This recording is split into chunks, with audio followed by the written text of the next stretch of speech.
दुःखामध्ये सुद्धा हसत राहावं. वेळ तर सर्वांचीच येते. झालं तर आयुष्याचं सोनं व्हावं. राग तर सर्वांचीच होते. या जगाच्या पाठीवर भगवान परमात्म्याच्या मंदिरात गेल्यानंतर भगवान परमात्मा मिळेल की नाही सांगू शकत नाही. पण एक गोष्ट करा, इथून पुढे प्रत्येकानं आजच्या कीर्तनातून एक वाक्य घेऊन जा. सकाळी उठल्यानंतर प्रत्येक सुनबाईनं, आता आपल्याला नाही जमणार आम्ही किती म्हटलं तर सासू सासऱ्यांच्या पाया पडा, पण त्यांच्याबद्दल एक चांगली भावना नेहमी अंतःकरणामध्ये ठेवा. त्यांना दुसरी कोणतीच गोष्ट नको आहे. तरुण मित्रांना विनंती आहे, कॉलेजच्या गेटवर जा. आज आपण बाहेर डिग्री आणि डिप्लोमाला शिकतोय. आपल्या आईकडे मात्र सेमिस्टरच्या फीच्या नावाखाली तिनं 200 रुपये रोजानं दुसऱ्याच्या बांधावर काम केलंय. ते पैसे घेतोय आणि त्याच पैशाची बिअरची बॉटल फोडतोय. आपण कुठेतरी विचार करायला हवा. भगवंत सुद्धा करू शकत नाही असे आपल्या आईनं आपल्यावर 5 उपकार केलेत. त्याची जाणीव ठेवा, त्याची जाणीव ठेवा. आईनं केलेला पहिला उपकार, आपल्या या कांदळीमध्ये एक बाहेरची व्यक्ती आली. आपल्या कांदळी गावात एक बाहेरची व्यक्ती आली आणि त्याने सांगितलं, दादा दादा मी तुमच्या गावात आलोय दादा, पण दादा मला इथं राहायला जागा नाही दादा. दादा विनंती आहे, एखादी खोली भाड्याने मिळेल का? आणि त्याच वेळेस तुम्ही सांगितलं माझ्याकडे एक खोली आहे, पण 3000 रुपये भाडं घेईल तरच मी तुम्हाला खोली भाड्यानं देईल. त्यानं सांगितलं, दादा हे 3000 दर महिन्याचे देतो, पण खोली भाड्यानं द्या. 4 वर्ष तो तुमच्या भाड्याच्या घरात राहिला, तुम्हाला वेळेत भाडं देत राहिला. 5व्या वर्षी 1 गुंठा जागा त्याने या ठिकाणी घेतली, स्वतःचं घर उभं केलं, स्वतःचं घर बांधलं आणि त्या घरात तो राहू लागला.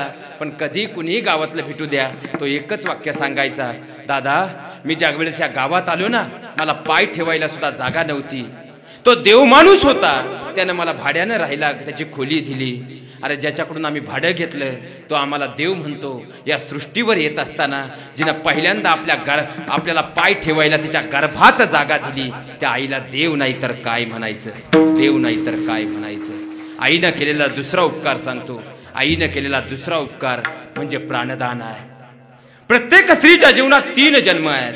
पहिला जन्म ती जन्माला आली, दुसरा जन्म तिचा विवाह झाला आणि तिसरा जन्म ती बाळांत झाली.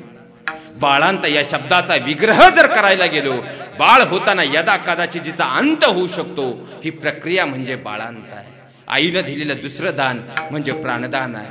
अशी क्रिटिकल परिस्थिती निर्माण झाली, एकीकडे बाळ जगेल नाही तर आई जगेल. नवऱ्याला विचारलं, त्याने क्षणाचा विलंब न करता सांगितलं की माझी बायको जगली पाहिजे. सासू सासऱ्यांनी सांगितलं माझी सुनबाई जगली पाहिजे.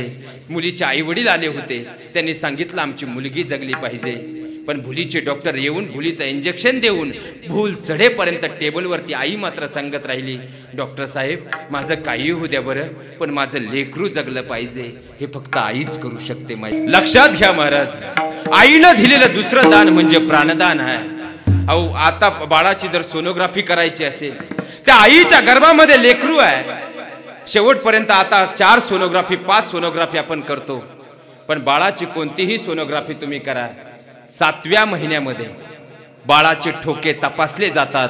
तोपर्यंत MD डॉक्टर असू द्या, बाळाचे ठोके तपासता येत. 7व्या महिन्यात बाळाचे ठोके तपासले जातात आणि डॉक्टर सांगतात काळजी करायचं कारण नाही, बाळाचे ठोके अत्यंत व्यवस्थित पडतायत. पण विज्ञान असं सांगतं, जोपर्यंत आपण ऑक्सिजन घेत नाही, श्वास घेत नाही, तोपर्यंत आपल्या हृदयाचे ठोके पडू शकत आणि बाळ तर आईच्या गर्भात आहे. मग डॉक्टर साहेब बाळाचे ठोके पडतात कसे?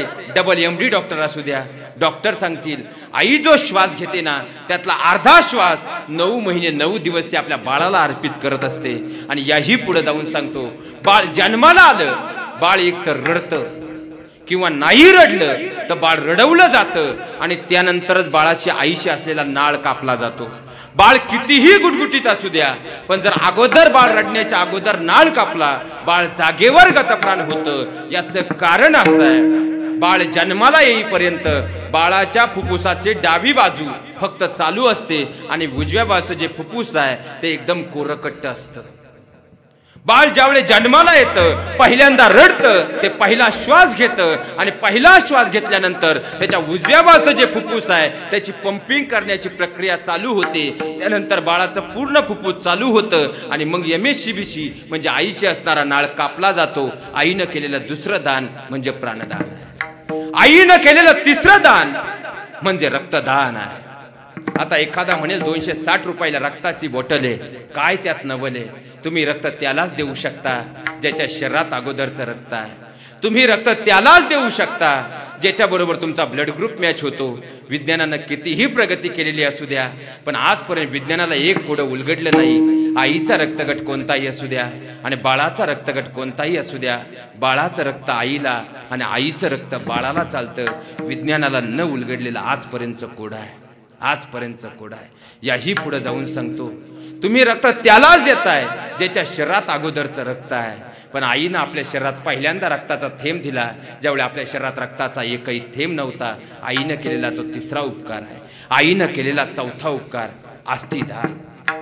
आज इथं बसलेल्या माझ्या प्रत्येक 60-65 वर्षाच्या आजोबांचे गुडघे गेलेत. पण या माऊलीनं आज तिचंही वय 60 आणि 65 आहे, पण तिने स्वतःच्या हाडाचं पाणी करून आपल्या मुलांना हाडं दिलीत. तरी ती माऊली आज उभी आहे आणि तुमच्या समोर भक्कमपणे उभी राहते. खऱ्या अर्थानं तिचे उपकार कधीच आम्ही विसरू शकत नाही.